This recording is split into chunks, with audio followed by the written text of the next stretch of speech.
Good morning, good afternoon, good evening. This is Alan Burgos from the hashtag Walk with Lunch channel. Welcome and welcome back to our channel. Before we start our conversation, my dear friends, let us just honor our subscribers. They are now 6,175 subscribers. Thank you so much. And each continent that we have a subscriber or subscribers out there on that particular area. So friends, if you are not yet subscribed to our channel, please do it so now so that we can be able to maintain and sustain this channel. Thank you so much and God bless you all.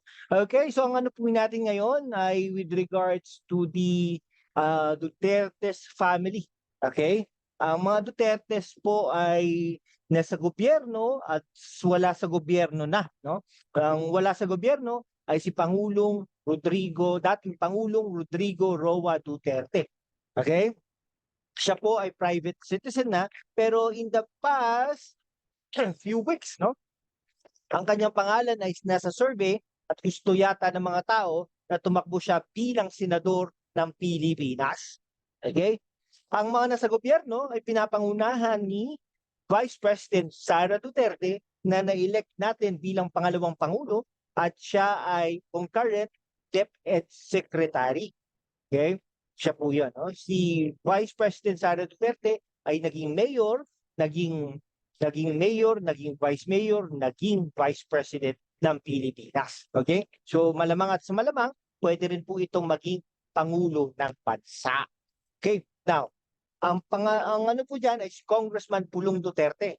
Okay? Siya po ay dating deputy speaker ng maraming mga speakers, no? Okay, sa panahon ng kanyang ama. Dati rin po siyang naging vice mayor ng Davao City. Okay? So marami rin po pinapangunahan na committee yan. No? Now, si Pulong Duterte ay kamakailan lang ay inakusahan na nagkaroon ng budget na 51 billion pesos in 3 years, yung last 3 years ng kanyang. Okay? Talagang tinira po yan ng tinira ng mga kalaban niya sa politika na pinapangunahan naman ni Trillanes. Okay? Ang pangatlo po dyan ay si Baste Duterte. No? Ito yung nakakabatang kapatid nila. No? Naging ano po to, no? Jowa ng isang artista, no? Na may asawa na ngayon.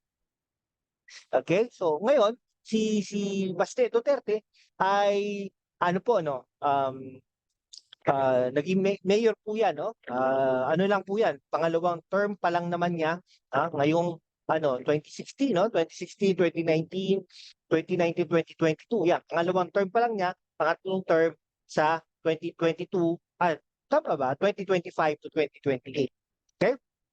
Yan po ang mga Dutertes. Now, nabigla po ako no? Nabigla po ako nung last night, nung may mga speeches na gano'n, na mga paratang, may mga no?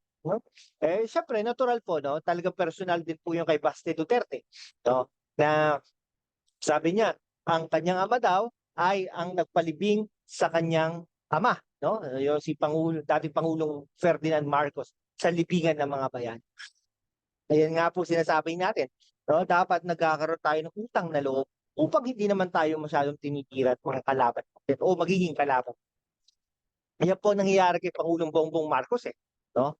Kung ano po talaga ay kung ano po talaga dapat, no? Dapat talaga no? Talagang nag-iingat din si Pangulong Bongbong Marcos. Tuloy, nangyayari yung mga ganitong mga sistema at mga pangyayari sa kanilang buhay, no? Talagang tapos ano pa, no?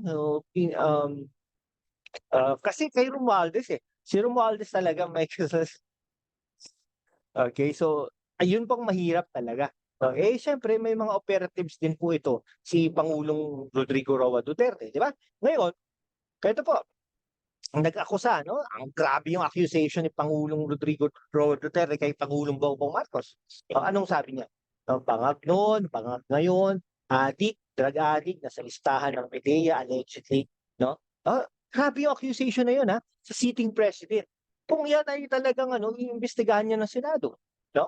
Pag inimbestigahan niya ng Senado, ay talagang yan, no? Parang nangyari kay ERAP, 'di ba? Para tumayo si Gingo na doon, 'di ba? Inakusahan niya yung sitting president pero yun may immunity, no? Kumbaga, pero ito walang immunity no? Sabi ni Pangulong Duterte, walang immunity. Nagsalita siya in public. Hindi ko po alam, hindi po ako abogado. Libelous ba yan or something? That is a serious accusation, no? To a city president. Kahit hindi na city president, kahit sa ordinary personality, ordinary person, napakano nun, no? Kasiraan yan, no? Kasiraan yan. Okay? So parang ano rin, parang di sinasabi ni kaibigan niya, ng Pastor Kipuloy, di ba? Oh. Kasiraan din 'yon, no? Nagsasalita. So para tingin ko sasanib puwersa, no? Ang dilawan ng tigrawan at ang pulaan. Kaya parang tingin ko gano'n, eh, no? Or parang magkakaroon ng mga ganyan, no? Mga parang alliances kumbaga, no? So starting today. Ano 'yan. Ngayon, kaya nga sinasabi natin, naniniwala ba kayo sa mga Duterte, no? Dahil nga po, iba-iba, no? Iba-ibang laro talaga nila, no?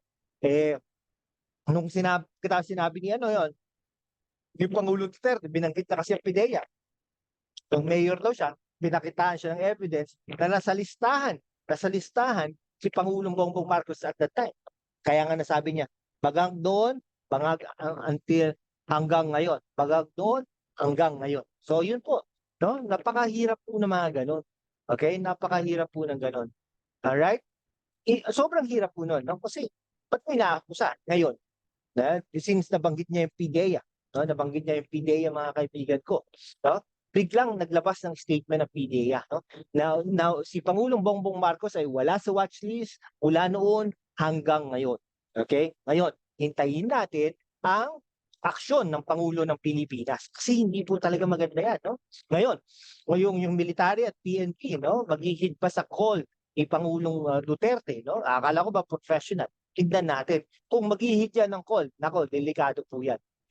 Tanda nyo, no? Ang unang mawawala dyan sa pwesto ay si Sara Duterte.